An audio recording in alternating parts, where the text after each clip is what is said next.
This episode of the podcast is brought to you by Applied Botanics, premium, consistent, and affordable wellness for all. Each of their products features a specialized formula with targeted terpenes to give you a CBD experience that helps you sleep better, take the edge off, and relieve your aches and pains to help you live healthy and happy. Newly added to their CBD lines, in addition to their drops, are new topicals that you can roll on and high-dose CBD edibles to help you find your balance. Visit appliedbotanics.com today and use code word Popko Project at checkout to receive 30% off your first order. Applied Botanics. Live healthy and happy. This episode of the podcast is also brought to you by Keller's Garden Center and Landscaping Services. Whether you need plants, trees, sod, mulch, rock, flowers, topsoil, grass seed, straw bales, or anything to help your lawn look its best, Keller's has you covered. Located in Exeter, Pennsylvania, near Blue Ribbon Dairy on Kern Street, mums and fall items are now available, and look for fall festival weekends at Keller's Garden Center starting September 25th and running through October 31st. Paint your own pumpkins, scavenger hunts, hay maze, face painting, and more. Check out Keller's Garden Center on social media for more information. My guests today are in a band from Northeastern Pennsylvania called Retrovai. They recently released a new EP called No Longer, Not Yet, which you can check out on all the streaming services. We talk about the EP, the meaning behind some of the songs, recording a music video, how they all met, Britney Spears, a fun game called Can I Make It Home, and so much more. Welcome to the show, John, Duffy, and Grut from the band Retrovai.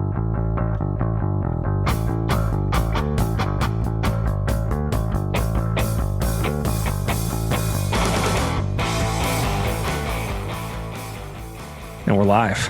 Gentlemen, full band tonight. Got everybody. Hell yeah. I'm surprised we all made it here. I'm delighted that we all made it here, though. I am pretty too. Happy. I'm too, because there's two reasons. Well, one thing that's going to happen is we're going to, by accident, we're going to talk over one another. That's okay. But I was hoping for the full band because I wanted Grut to be the first to appear twice on the podcast. Can we get a round of applause for me getting 2 times on the Popko podcast? Hey. Hey. He's a Popko 2-timer. Yeah. I'd like to thank my mom and my dad for this. I'll make you famous. Dude, I appreciate it. All two listeners will hear you. Everybody, yeah. me when it's back out, dude. Two listeners for 2 times with Grut. So Perfect. But I know Ryan, I know John, but I don't know the other 2 gentlemen. So I'm excited to talk to you guys as well. Yeah, for sure. But I have to first congratulate Mr. John Higgins on his marriage. Thank you. You sucker. Thank you. It was pretty cool. I got to say, it was the coolest thing we've ever done. Yeah. So, obviously we're here to talk about Retrovai. But I can't help but I saw the video that you guys put together when you got married in Vegas. Yep. That was pretty neat. Yeah. Yeah. And leading up to it, we were like, oh man, we want to bring a photographer and a videographer. And Sarah and I sat and thought about what song we would use. And we ended up at the Menzingers because it literally has that line in Telling Lies about let's go to Vegas, put it all on black and get married by Elvis. And it was like, yeah, no, that's cool. Let's use that one. That's totally us. The 2 of us have never been very conventional, and that seems to be our story, and we're sticking to it. And I know that the both of us love it. Now, did you put it all in black?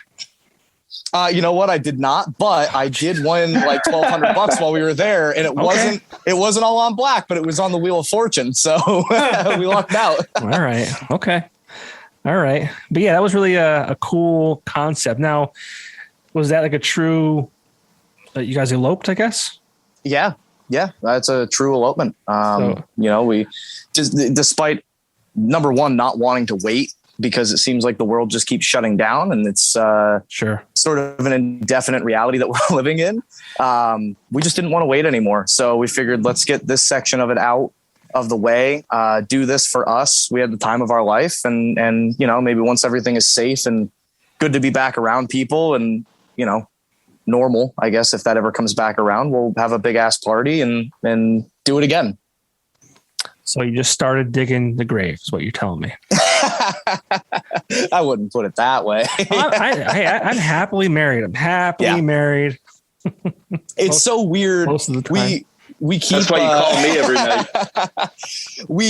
We keep like having the conversation of, boy, it was real easy to go from like boyfriend, girlfriend and slide into fiance. And it was like, oh, this is fancy. Like, we like this. We like fiance.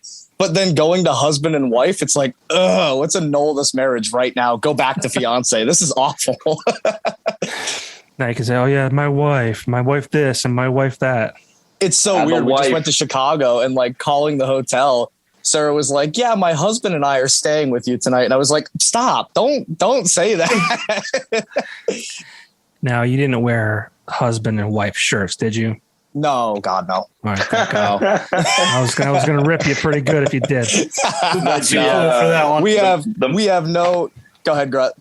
I was going to say the, what is it? My Mickey Mini. You know what I'm talking about? Yeah. Those dumb mall shirts. Yeah. No, we do not donate any of our income to Mr. or Mrs. merchandise or husband and wife merchandise. No. We're gonna go full send and get matching tattoos on that one just to really fuck the marriage. You should get Queen. Should be fun. I saw a meme going around. This is a while ago, but it was, if you call your wife queen or if you call your husband king, you probably have a fist hole in your wall. That's exactly right. Yes, you're exactly right. Building our empire. That's right. You blew it. Yeah, it was still funny though, because dry hole is just. So any other suckers getting married anytime soon? Duffy is. I don't know where it is on the screen, but Duffy is. Yeah. Yep. Yeah. Right. Well, I can definitely speak to waiting a year and a half to get a venue and stuff and everything closing down and whatnot. So I kind of wish we did it all in Vegas, man, to be completely honest with you. Just do it. Yep. Yeah. We're throwing money away like it's candy right now. So hopefully everything works out well. So yeah, just throwing it into the wind. Hopefully it sticks. Yep, pretty much. So, but no, women are great. Oh man. So it's really good to see you guys. I mean, John, again, this is about the band, but I mean, I've been following you. I went back and looked and I remember I reached out to you back in 2014 when you released a single. I already forgot. Interview. Probably got to be How I Wish, right? Yeah, How I Wish. That's what it was. Yeah. 97.9X was doing their local show at the time. I heard it on that, and I was like, "Wow, this is really great." So that was my first introduction to you, and I remember messaging you saying, how great it was and all that kind of stuff, and and then eventually I found Alma Mater, which you were a part of, and then that's how I kind of found Grut. I'm so sorry. Give me 2 seconds. Grut, what's wrong? It's gonna be. I can't wait till the video's out. My dad comes to this thing. I'm in his office. And my dad, he points over here and he points at this light that's behind me. And I go, I'm on an interview. And he just keeps pointing at this light. And I pull a headphone. I go, what? He goes, how'd you get that light to come on? I go, I'm in an interview. And I'm talking to people. And then he goes, that's on a timer. I'm like, Dad, I am on it.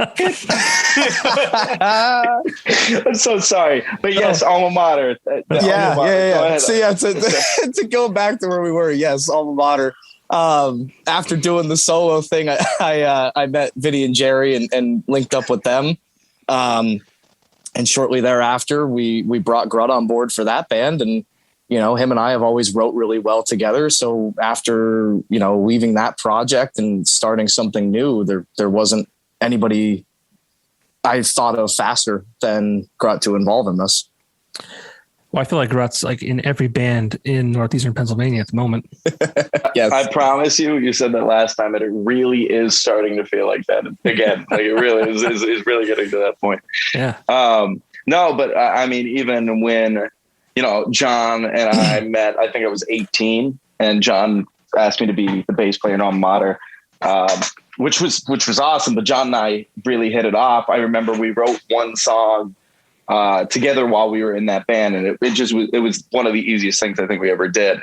So we always I would always go over John's and just write music. We knew like half the time that wasn't going to fit that. You know what I mean? Like Alma Mater, you've heard it, it's kind of like bouncy. 90% of the time it's like an indie, you know what I mean? More like an upbeat thing, where I feel like John and I were always trying to take dark turns and stuff. Which then again changed, because I think half of the stuff on the EP is, half of it's kind of upbeat and, sounds like a 90s song, or the other half gets kind of heavy like a song like Monsters. So I've always written really well with John. So I think it was kind of like a no-brainer to do a band when he was asking for people to help him do stuff. Yeah. And John, why did you end up leaving that band? Alma Mater? Yeah. That's a very long story. It's insane. I don't know that we have entirely enough time to tell. Let me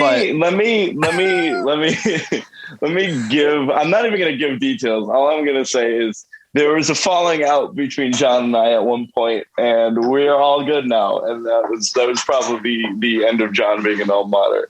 There was about a year where John and I didn't really hang out, but that's about it. To be quite frank, I was definitely a dickhead a couple of years in my life, and it probably a good segue going off of this question without diving too much into detail. But I was an ass for a very long time, especially to people like Grut and people that like mattered to me, and didn't realize that.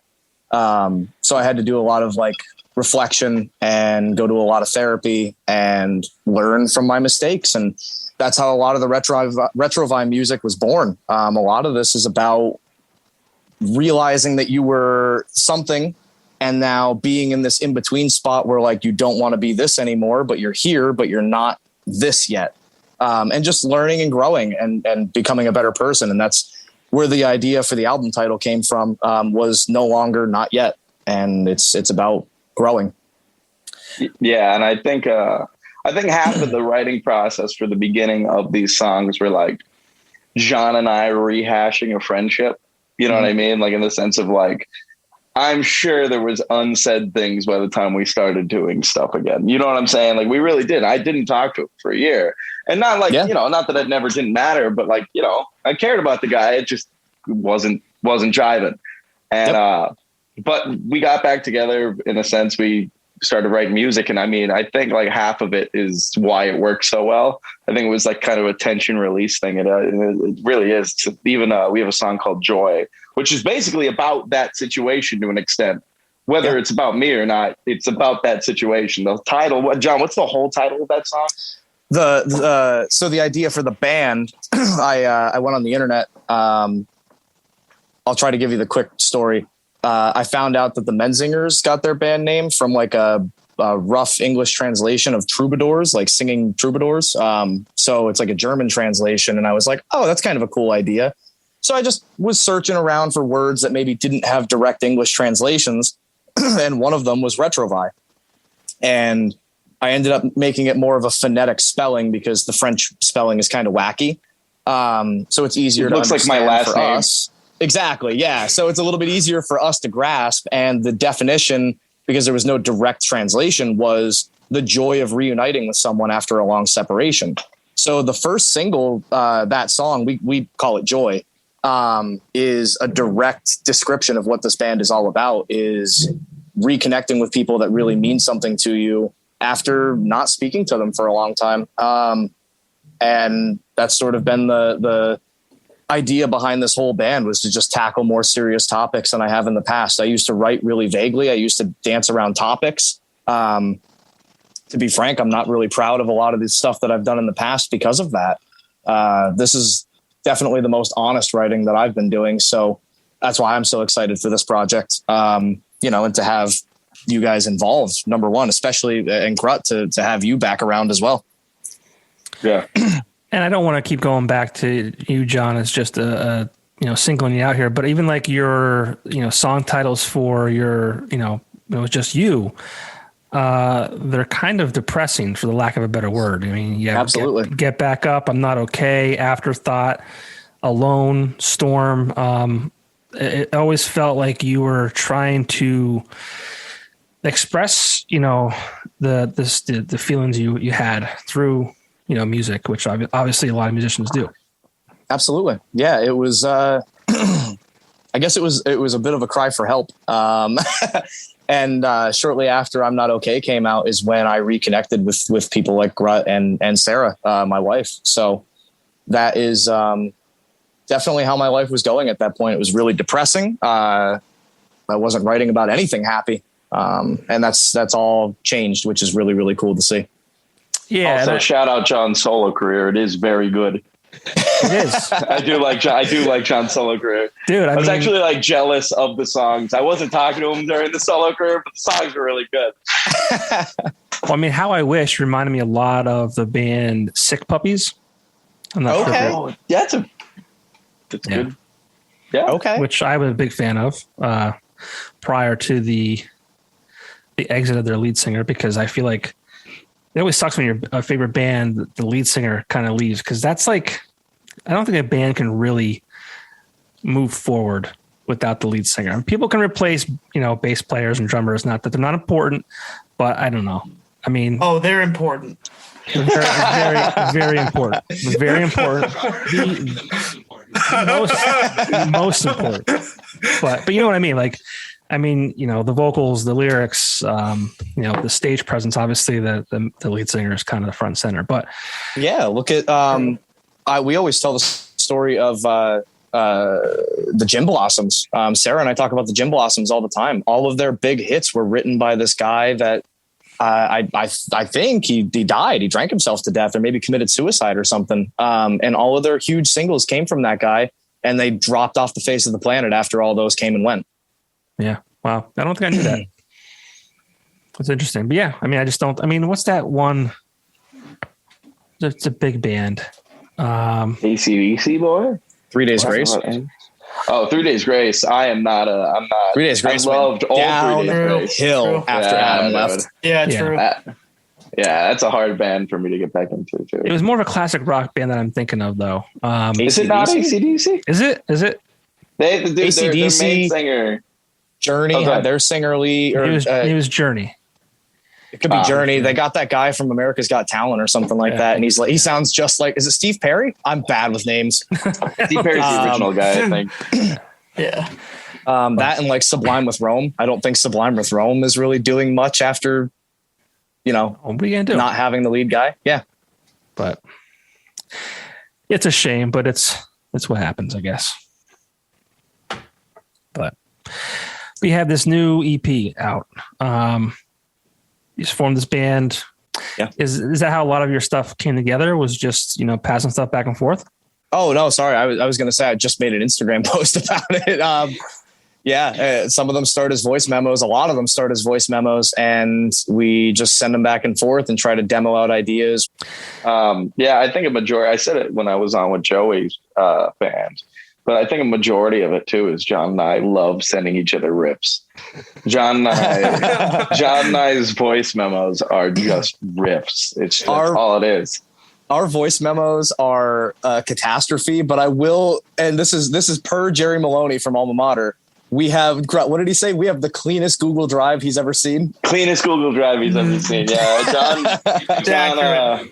Accurate, yes. Yeah, John organizes it in 5. If you looked at my Google Drive, it just says Ryan's stuff, and everything I have is in one folder. John is like song ideas, drum lists. It's all good, which is funny because it's so organized. I actually get lost. Well, it's honestly super helpful because, I live in Bloomsburg, other people live, other places and stuff. And like, it's really difficult for me being so far removed, when you have a Google Drive, everything's right there. You could just practice and all that stuff. So it is really helpful to be super organized like that too. So. Yeah, it's definitely awesome. Like I said, I think a majority. John and I just did it yesterday. Yes. Like, I think we're still writing songs. Like, it's just like, anytime I was going to do something with him, he always knew what I was going to do, and it just worked. So I just get excited and send him a riff. We were finishing tracking to this EP, and I pulled out a riff, and John started singing a melody, and it's on my phone. We have all of it. It's disgusting. If I lose this phone, John, we're in trouble. As the kids say, screwed. Yeah.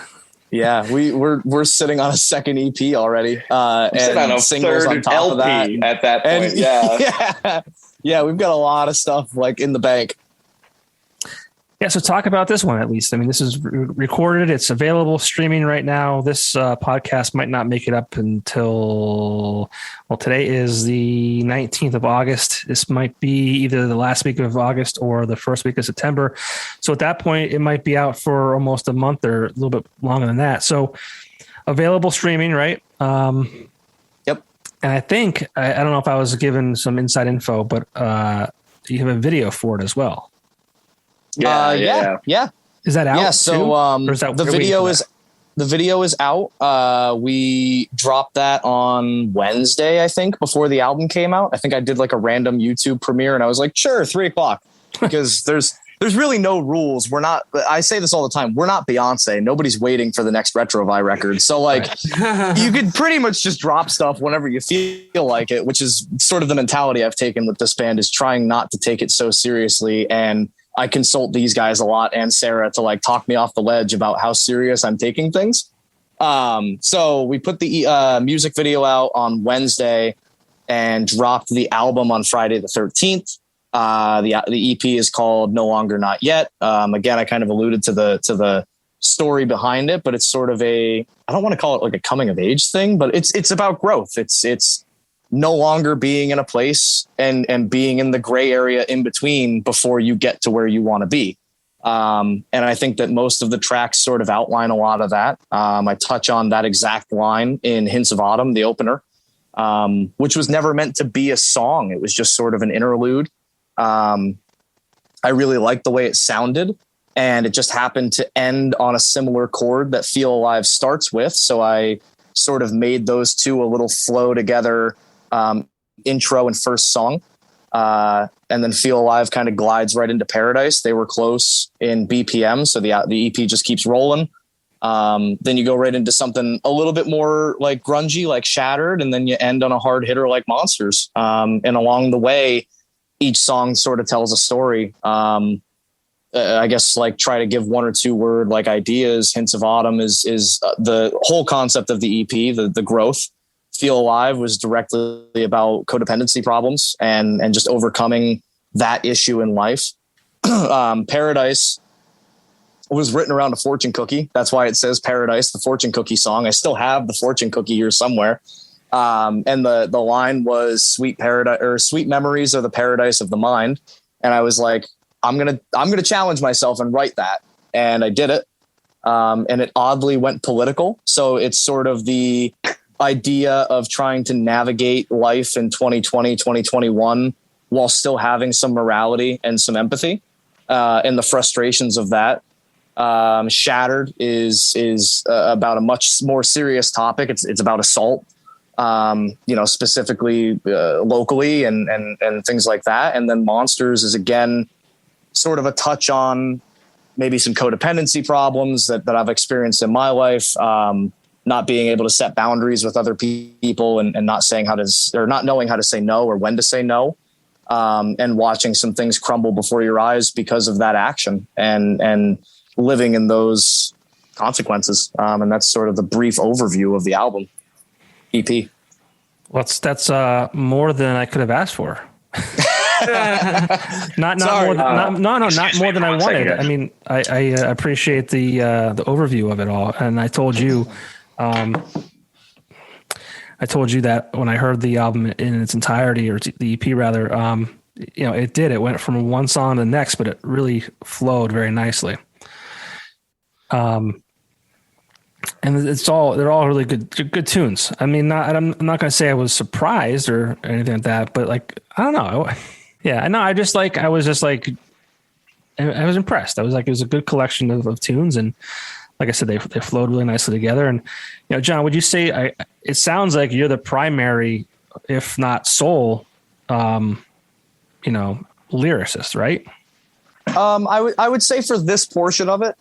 So No Longer Not Yet started as a 10-song album, and there were definitely songs on that project that Grut had contributed to. But yeah, primarily I did a bulk of the writing. I know him and I have talked about it. He was going through a little bit of a writer's block, and one nice thing about this band and having, two at least lyricists at the time before we added Duffy, chugging away on things, is that the project didn't stop. We were able to keep making music and ended up getting it together.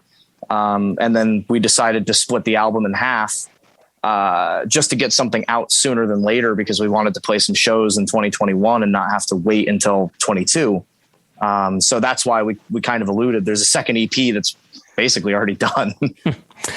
Yeah. So I mean, go ahead. No, great. All I was going to say is, we had some of these songs are tracked too. I mean, it all depends, but John's hitting it on the head. I think I hit a point of writing every single week since I was like 14 to getting to like 23, and my brain just shut off for a year and a half. I wasn't able to write a song. So there was riffs in there, like Feel Alive is a guitar part. Like the main riff to Feel Alive is something that I came up with, but John is the one that took it and made the song what it is. So John really did take a huge, very loving load off of my plate, which is very good. I don't think that's a term, but that's very funny after I said it. I had a lot to say and nobody to listen. Yeah. It was very nice. I think where the other half of not being able to write full songs kind of came in is I then had to write all of these leads to a song that I didn't know how it was structured, and I wouldn't have written it like that.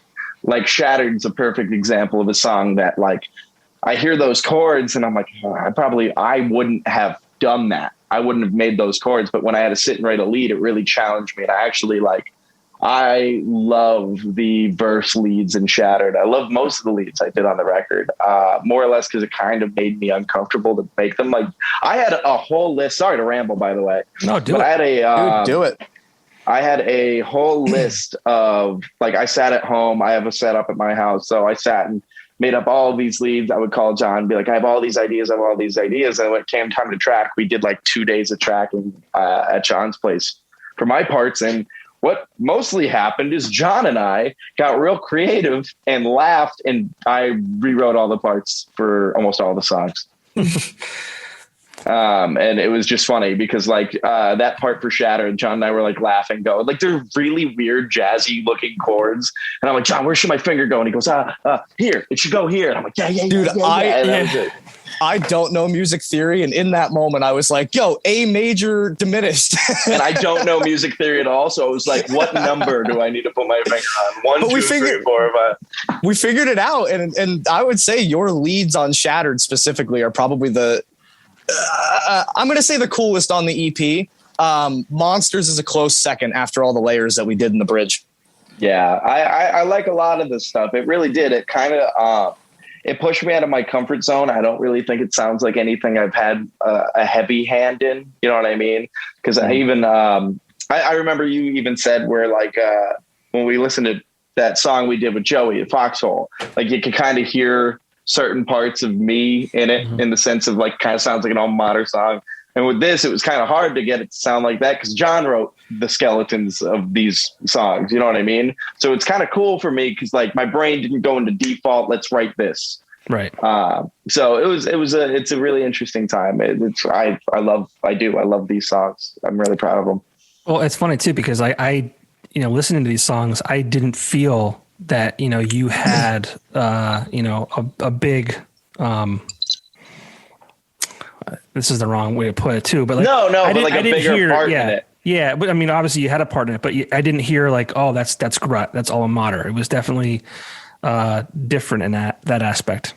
No, that was honestly a struggle, I think, because of us both being an alma mater at one point. So it was how do we how do we do something different? Like, how do you not sound like everybody else in the scene or everything else on the radio that we're used to? And or yourselves. How do you not brand yourself again for the 18th time in a local band, Grut? But so we need to have a meeting or something soon.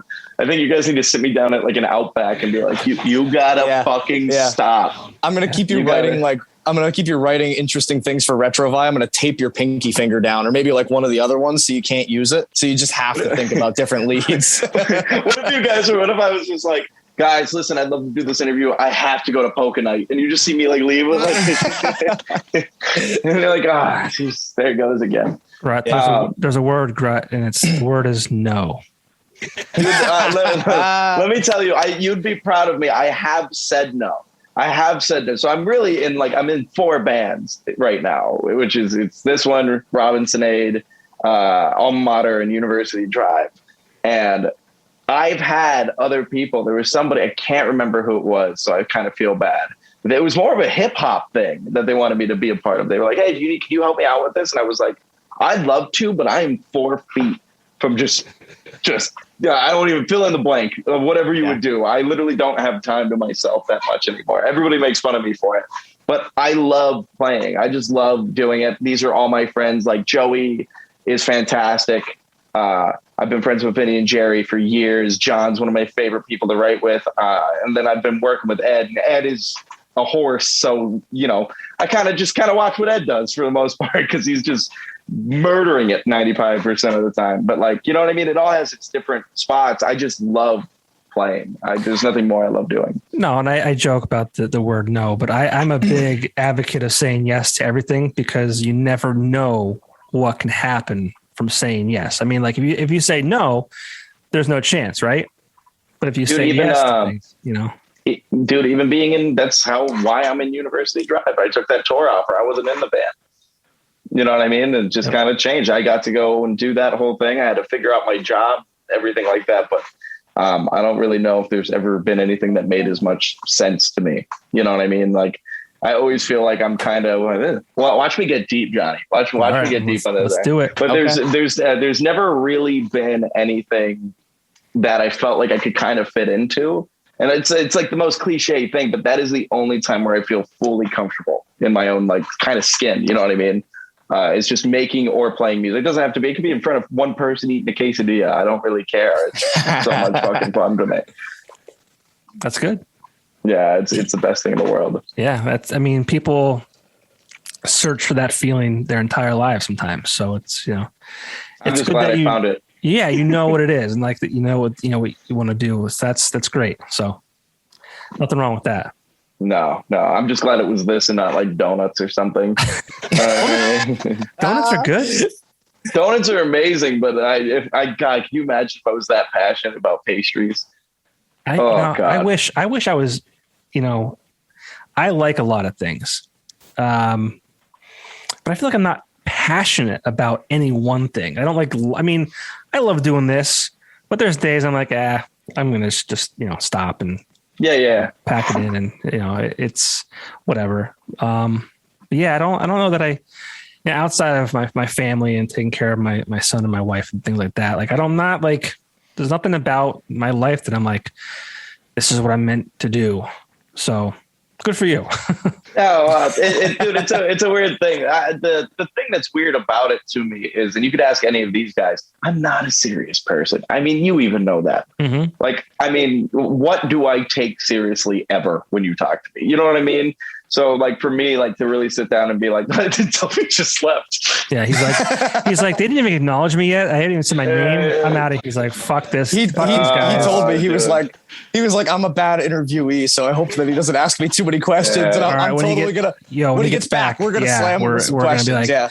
James. We'll slam him. Dude, don't get me started. We did this last time. We took up a half an hour on the last podcast. Popko was at the corn show too, weren't you? I was. Yeah, I literally. Boy, hold on. He's in the bathroom. We'll get him. We'll go back to the interview in a second. All right. Johnny, Let me tell you something. I got obliterated. I was two-stepping. I have this dance. I'm going to dance again on this thing. Sweet. But there's this thing I do for Twist. You know this song Twist by Korn where it's just gibberish? It's 45 seconds and I'm going over. Sure. So I got really drunk with about like 30 of my friends from high school, and I just started cutting it up the whole fucking time I was doing it. And I'm like, I'm drinking, and all of a sudden, my friend walks up to me with this phone and just goes, "Korn's canceled." And I was like, "Well, I'm not fucking leaving." And we all stayed until the cops came because they were like, "You gotta go. You just gotta get out of here." I was really upset, but they already rescheduled the show. Yeah, September 25th. So I got off the exit to climb the mountain. It took me 45 minutes from the exit to get to the parking lot. Oh my God. So at that point, I'm like, this is why I stopped going to shows here. Yep. And I got tickets. My buddies were behind me because I was like, I might just stay for Stained and then leave after 2 songs of Korn. Okay. So I drove by myself. So I'm in front of them going, you know what? Maybe I'll just email them these tickets and just get the fuck out of this line because I'm done. I've had it. I'm too old for this shit. But it was so like the lanes are so thin on that mountain. Like I don't even know if I could have like turned around. So I'm like, all right, whatever. We're gonna have a good time. Get into the parking lot, literally park my car, open the door, and like step out and stand up. And there's this guy with a backpack, and he goes, "Show's canceled. Go home." And I'm like, you know what? Like this is very possible that it's true because COVID, like it's everything's weird. Nothing's off the table, right?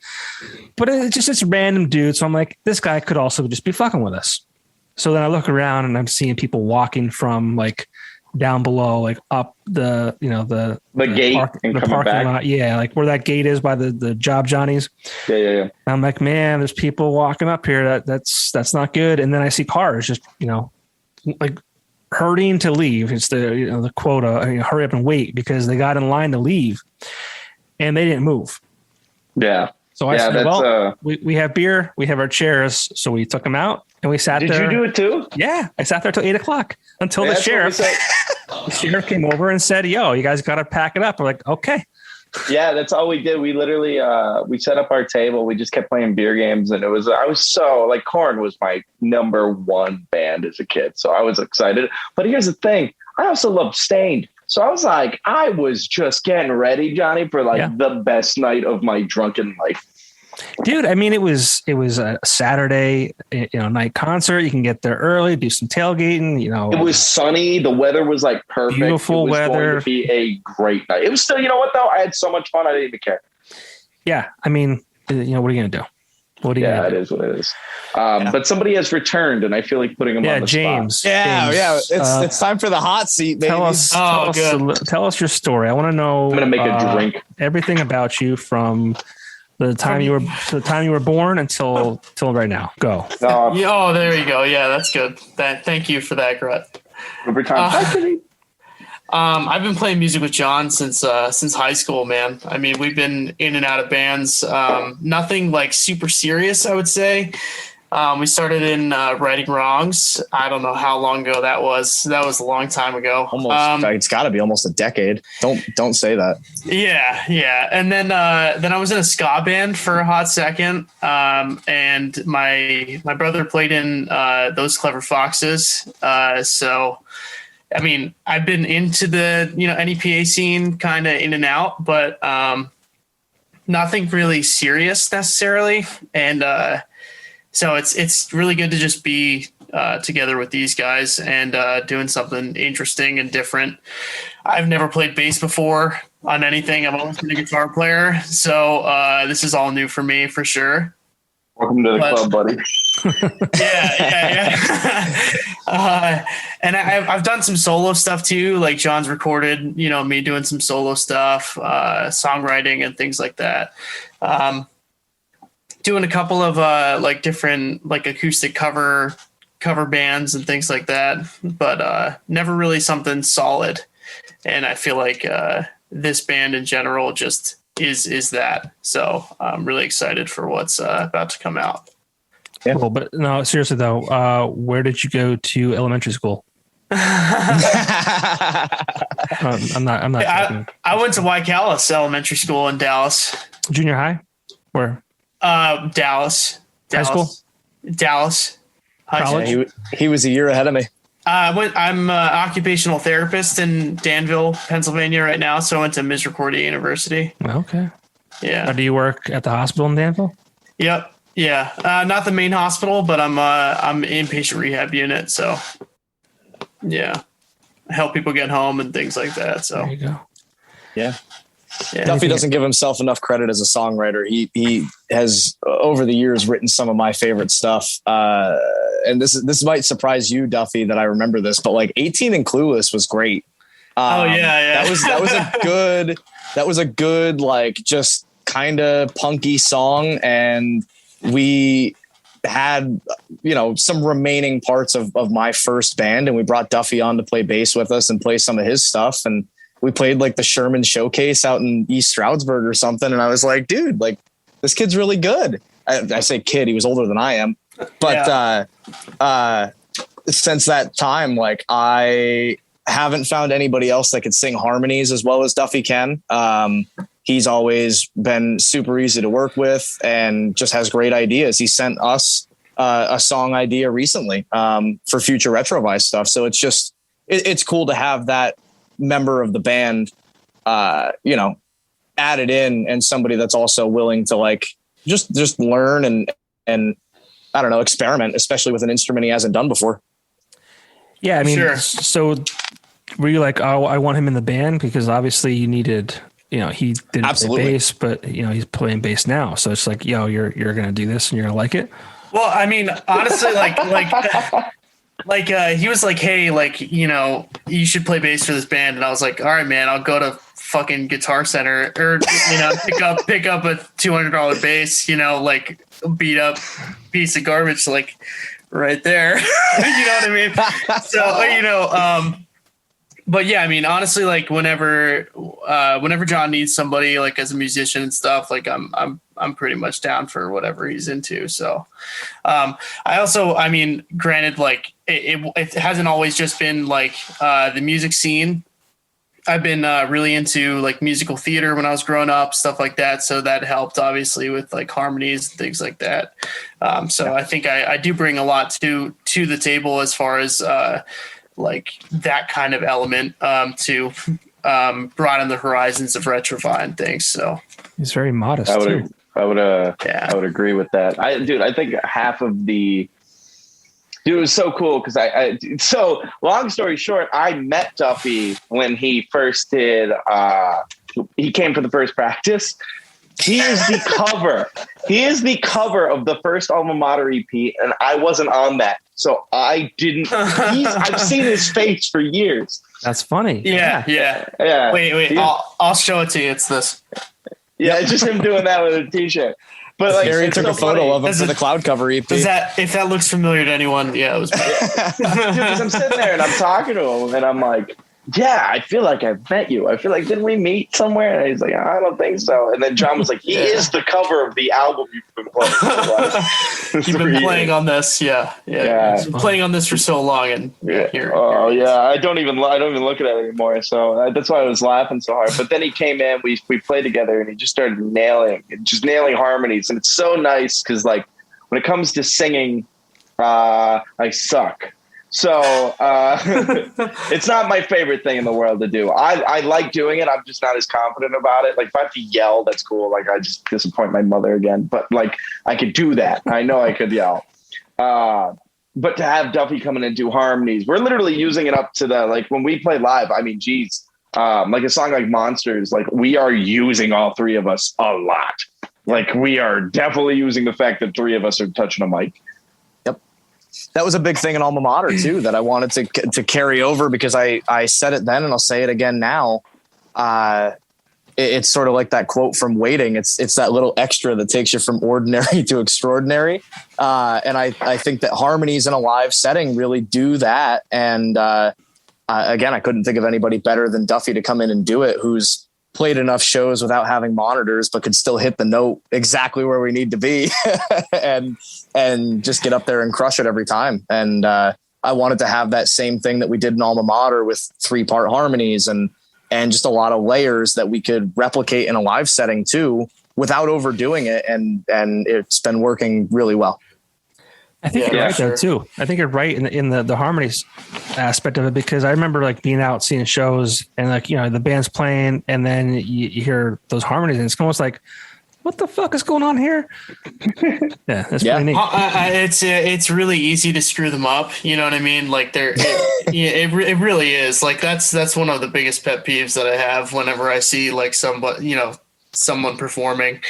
So, but circling back, the complexity of the songs in general, like every single one of us is definitely pushing our comfort zones, as far as like the writing and the lyrics and all that kind of stuff. Like every single one of us, including myself, we're just pushing our comfort zones, and it's really, really, really awesome. So. And you guys mentioned playing live shows. Obviously this year, like last year is weird. Have you guys played a live show yet, or do you have anything lined up, or what's going on? We have not played a live show yet. We did do one live from home video for our single when it came out back in 2020. And we do have a show lined up. I think the announcement comes out in September, but it's in November. We're playing with Sean Flynn, I think. I don't know if they've announced the show, so I don't know if I'm supposed to say it or not. I was just about to say, my favorite part of this is the fact that I don't think you're supposed to say it because you didn't announce it. Yeah, so Popko, we don't know. All you said was Sean Flynn. You didn't say what the date was. You didn't say where it was. So Sean Flynn is a very good friend of mine, and he likes the band a lot and said, hey, I'm going to throw this show. Would you guys like to play? And there are 2 other really good local names on the bill. So I won't give more details than that, but yes, there's an announcement coming soon, just in case they don't want me to. I don't know. Off air. Let me know. But it's in November. It's in November. I don't even know the date, but it's in November. Off air. Let me know. Yeah. Absolutely. I'll keep a secret. Absolutely.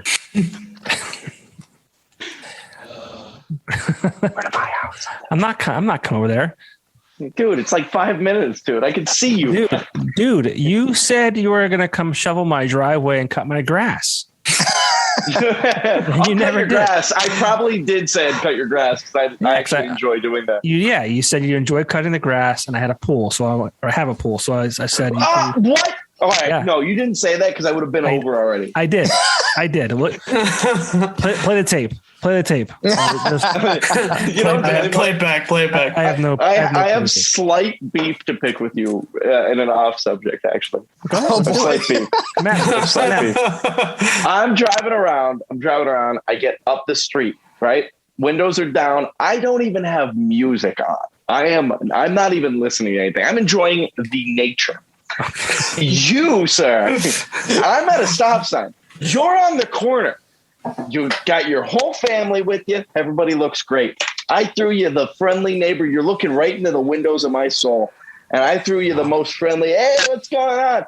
The ignoring that went down is the most historically I've ever been ignored with somebody making direct eye contact with me. I was baffled. Dude. I know this guy. I literally know who this guy is. That's funny. I may have looked at you, but I obviously did not see you. Obviously. I would never.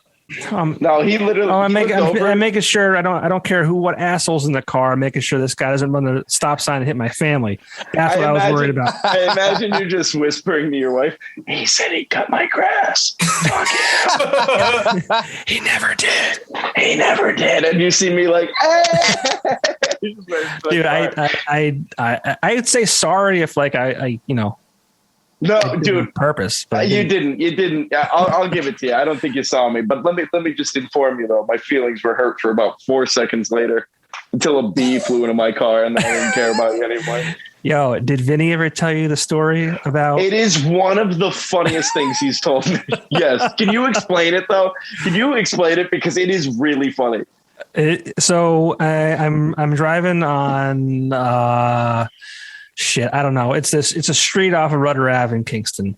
It's the street that Cook's Pharmacy is on, and I'm driving down there. No, it's not Pierce Street. Market. No. Cooks. No. Right. It was like just it was a pick them all. You'll pick one. You'll get one eventually. Yeah. A random side street. And I'm taking a left onto Rudder Ave, and I see someone running, and I'm like, look at this asshole, thinking they're fit. Oh, what are you running from? Your feelings? No, but so I look and I see it's Vinny. So I take a left onto Rudder Ave and I put my window down and I go really slow and I'm just like kind of going along with him. And he's looking at me and he's kind of like, I'm like, and I'm just staring at him. I'm like, he's got to like recognize me eventually. Right. At some point, you hope. And I think we're like going for, it felt like 10, 15 seconds, but it may have been 5, but he just keeps like, to the point where he's like getting mad. He's like angry at me. It didn't recognize me at all. So I drove off and I messaged him on Facebook. And I said, dude, were you running on Rudder Ave in Kingston? And he's like, oh my God, I can't believe that was you. Yeah. He told me that he goes, at one point he thought he was being like, yeah. You know how when you're a kid, like when like all the videos of people trying to get you to go with them, they're like, hey, what's going on? All right. And like, he thought that was happening, I'm pretty sure. You were just like, hey, Vinny, hi, how are Vinny? Johnny Popko here. Yeah. And he's just like, get away from me. My God. Yeah.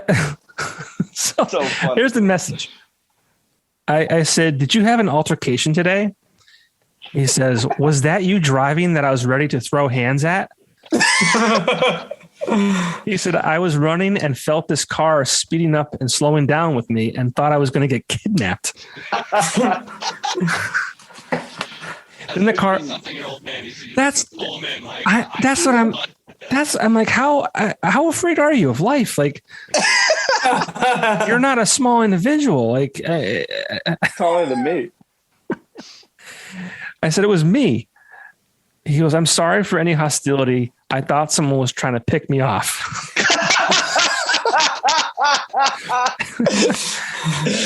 And then I said to him, I really hope that was him or I'm going to feel real dumb.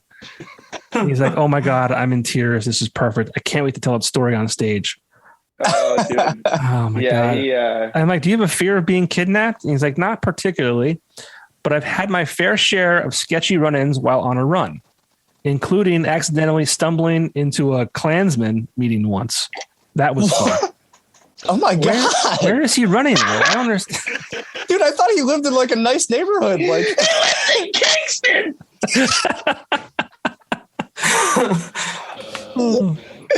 Oh my God. It's so funny. I have a lot of Klan rallies in the parking lot of something special. I just imagine him opening the door to Cook's Pharmacy and goes, holy shit. Yes. What did I run into? Wow. Fuck. It's so funny. God. It's so funny. I run into a lot of you guys. It's really weird. Like I ran into Jerry from Stay Loud. He was at John's. Is his name John? He's in. Yeah, he's there now. Yeah, Stay Loud. He's literally up the street. Yeah. So I ran into them by accident. So yeah, it's funny. And Ryan, obviously, I saw you, quote unquote. but yeah, that's funny. Yeah, really funny. But it's been all of this has been an insane amount of fun, to be honest with you. Like, I just like, I don't know. It's funny to run into you places because I feel like as much as I want to give you shit, sorry for derailing this so bad, by the way. That's all right. I love it. I think the thing that is so funny is I'm mad at you for not waving to me. How many times in public have you actually had to physically grab me because you were waving to me for so long? I was outside of Food and Fire. We were having Is that when you kept kicking me? Oh no, that was the Jazz Cafe. Yeah. So yeah, you're getting mad at me. I keep forgetting about these times. No, the one time I was at Food and Fire. We had a big. I ignored the shit out of you. Yeah, I just stood there and looked at you and stared at you. And I'm like, why aren't you looking at me? Look at me, bro. Look at me. Until like break, bro. And then until you finally like looked at me, and then even at that point, it was like does he not know who I am? Like, he kind of just like saw me, and then like like maybe he doesn't like me. I don't know. You messaged me and said like, "What the hell?" It's just like, you're like, "Oh, sorry, I'm so sorry. I popped up from work. I have to go back. I just wanted to see what's going on." But yeah, Jazz Cafe, University Drive Show. I'm kicking the back of your leg. I turned around like 4 times too. I know. Like, who the fuck is kicking me that many times? I don't know who that was, dude. And I'm looking behind me, and I didn't even see you. I just was looking for some guy that, in my dumb head, somebody I had to be already kicking for me to then label them guilty. So I'm like, who the fuck is kicking me? And then you were just like, and you just kept staring at me. Yeah. And then finally around the 4th kick, you're like, I can't keep doing this. Yeah, I was and I'm like, tired. oh yeah. You were beating the shit out of me. Yeah. Just letting everybody know Patriots are winning against the Eagles 32-0. That's how it should be. Damn. Yeah, I just got the update. Wow. But yeah. Speaking of updates, I just got an update from some news source about Britney Spears. Have you guys been following Britney Spears? I've been briefly following that with the conservatorship or whatever it's called, right? Sure, but no. Okay, this is August 19th. So if people hear this or whatever, I'm not delayed. I'm not talking about old news. This is current. Britney Spears is under investigation for battery after a staffer said they had a physical altercation over a cell phone. Oh, I believe it too. Dude, I don't know if you guys follow her on Instagram. I don't know. It's real bizarre stuff. The other day, she likes to pose like, topless. She covers her breasts with her hands or puts flowers in front of them or whatever she's got to do to, be PG-13 for Instagram. But it's just real bizarre behavior. And I don't know if it's because of the life that she's had over the course of her life. But she said something about that just basically says that if you want to have nice breasts. So if there's any women out there listening to this, according to Britney Spears, all you need to do to have nice breasts is to devour food. That's it. Be careful. Be careful because you don't want to insult the women. But so I'll read you quickly. She says, "No, guys, I didn't get a boob job in just a week, nor am I pregnant. I have boobs in these pics because I devoured food." You know what though? Isn't the whole thing with her? Isn't there a whole? I'll be frank. I'm not sure about any of the things that are going on, but I'm pretty sure the whole thing is that she isn't allowed to do anything. Like she isn't. That's the vibe I got. Yeah. Right. That everybody's not looking at her Instagram going, "Oh, she's crazy." But nobody's like, apparently like there's like a whole underlying thing. And it's been like this for like years where she's there. I think the whole thing is that she's actually really sane, but like people are either giving her medication. I could be horribly wrong. I'm pretty sure it's like a fucked up thing though. I think her father's stepping down as whatever. I think he's stepping back actually, if I'm not mistaken. I'm pretty sure that was I think that was a misquote or something. I think he's not stepping down. Really? Okay. Yeah, I'm pretty sure I read that. And let me follow that up with Zoe 101 was one of the best shows ever, even though it was Jamie Lynn Spears. But just Zoe 101. Oh, I know you see me standing here. Didn't Jamie Lynn Spears go on to be like a semi-successful country artist and play the Luzerne County Fair? Super successful. No, John Higgins. I wouldn't consider that success, but okay. Yeah, like, I don't know how she ended up. I don't know how she ended up here, but I'm pretty sure she went into country music.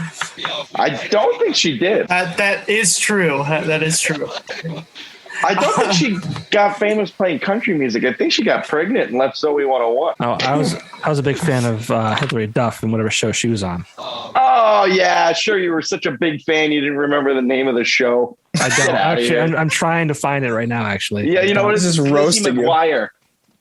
Lizzie McGuire. Right?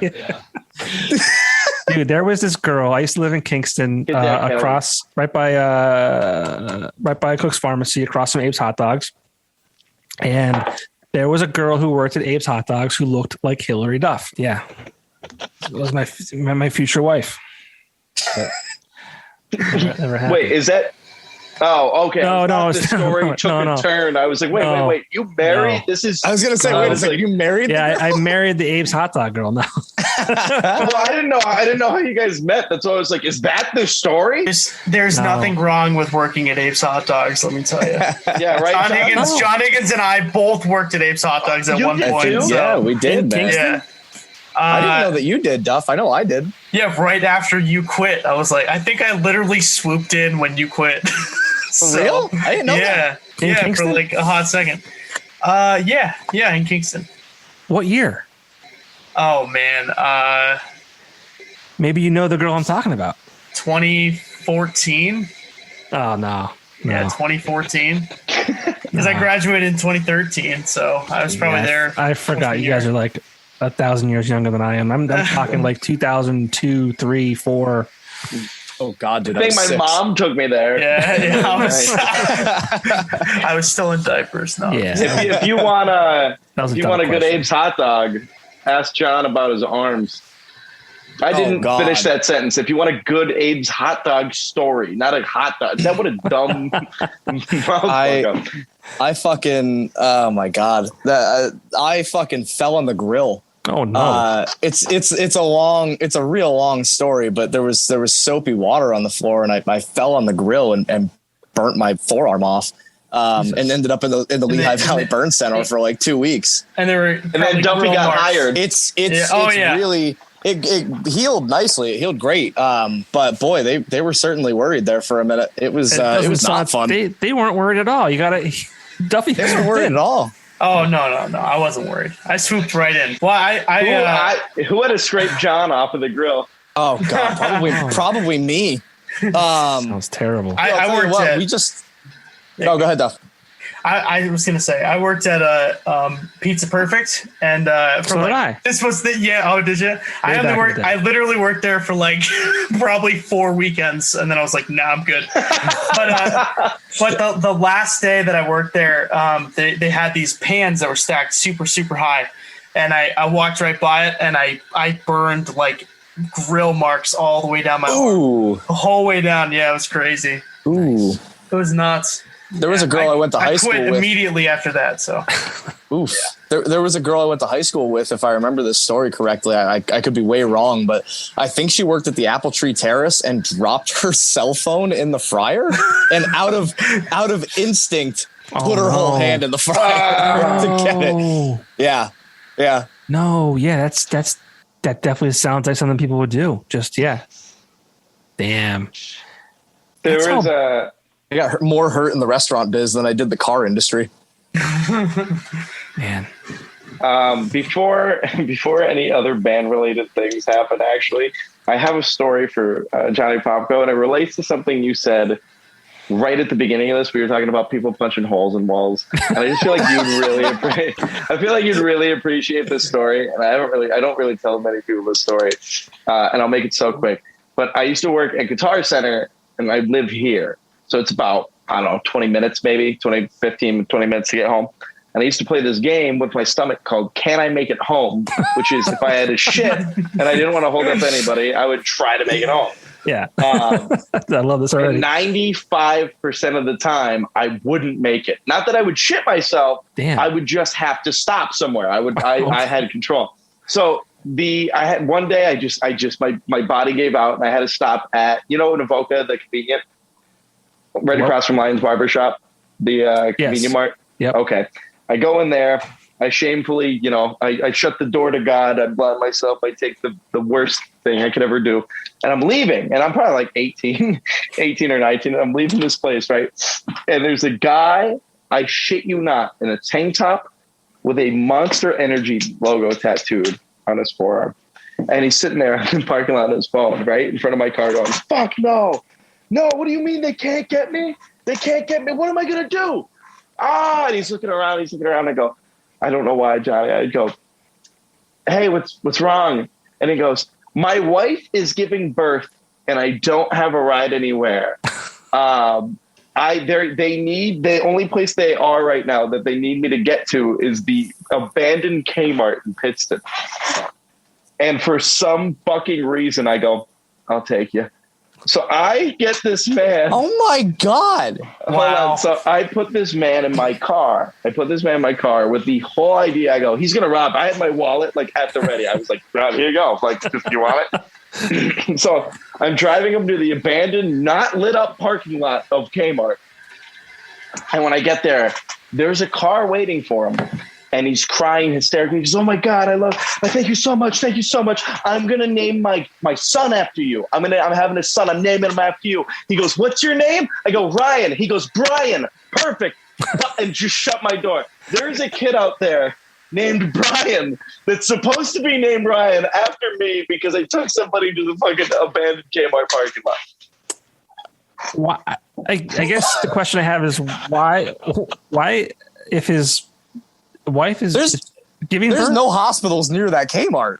No, the reason he was yelling on the phone is because they had no clue where this convenient mart is. And the guy was describing, he goes, there's light poles around. And they're like, yeah. He couldn't think of another landmark between Avoca and Kingston?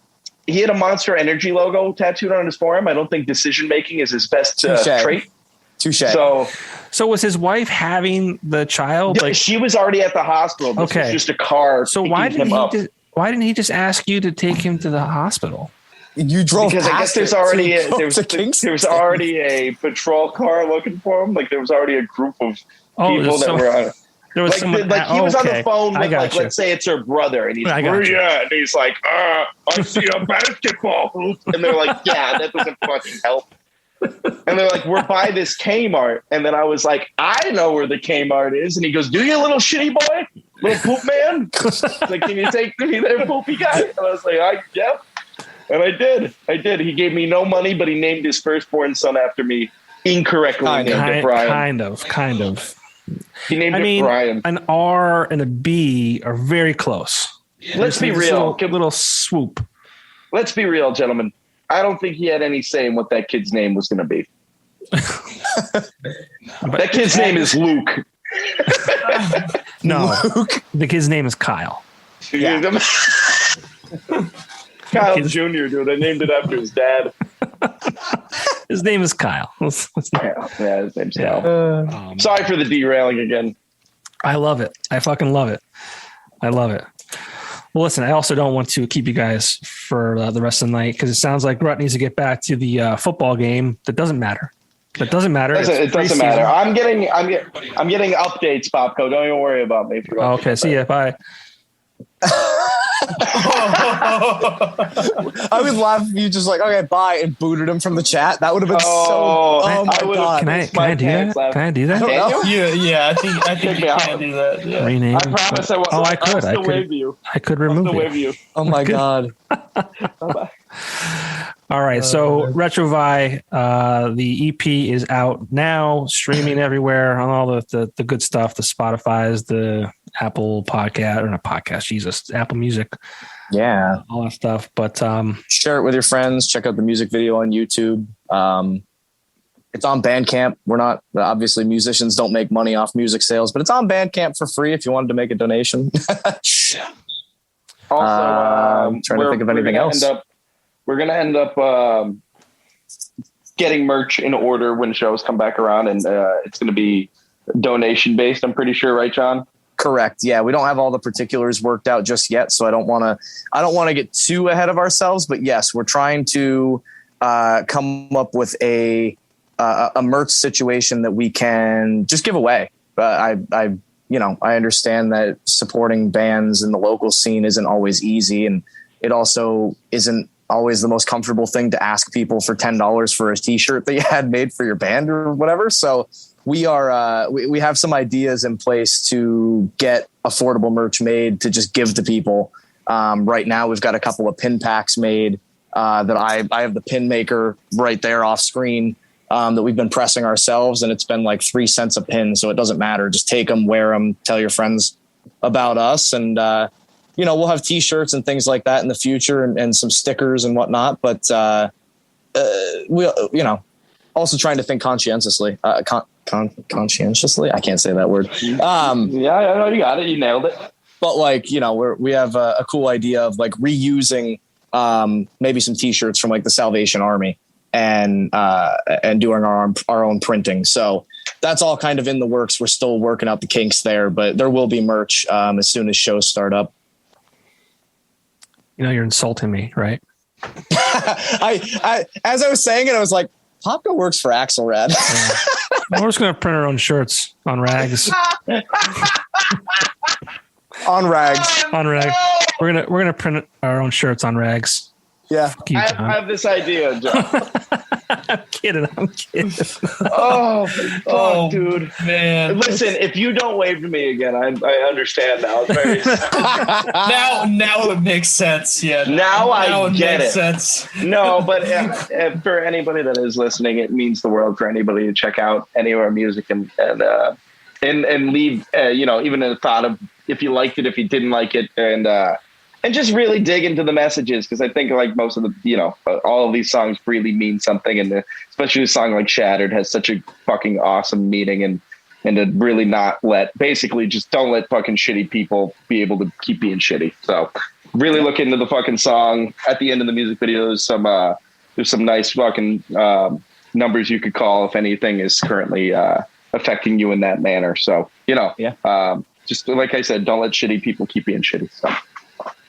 Yeah, the music scene's a really cool place, and again, slightly touching on that song, it's a shame that Grutt and I think the other members of this band have heard a lot of stories recently about people getting burned by the scene because of certain people in it, and I don't know, that's not cool. We're not interested in playing shows with people like that, and I think the song speaks for itself. So. Again, there's a quote from Daniel Sloss I highly recommend. That was a big factor in writing that song in particular. A comedian named Daniel Sloss, his special X on HBO. Check that out. That's huge and moving. So there's a quote from him at the end, and then also some resource numbers, at the end of the music video. Yeah, cool. Yeah. But otherwise, Johnny, thank you so much, brother, for letting us come on here and bullshit with you. Oh, thank you guys so much. It was a pleasure meeting Duffy. Always great. Always great cool. Talking to you, Grutt, and John, obviously. I wish you guys nothing but the best of luck with the EP and upcoming shows, and hopefully I get a chance to be there for them. Hell yeah. Awesome, brother. Let me know when I can come over swimming. Bring your lawnmower. You got to cut the grass first. Dude, I'll walk that son of a bitch up the hill. I'm coming over. Yeah, sure you will. I love you. I love you, Popko. All right, we'll see you guys. Thanks, man. Don't leave. I'm going to stop it. But yeah, hang out. Yeah. All right.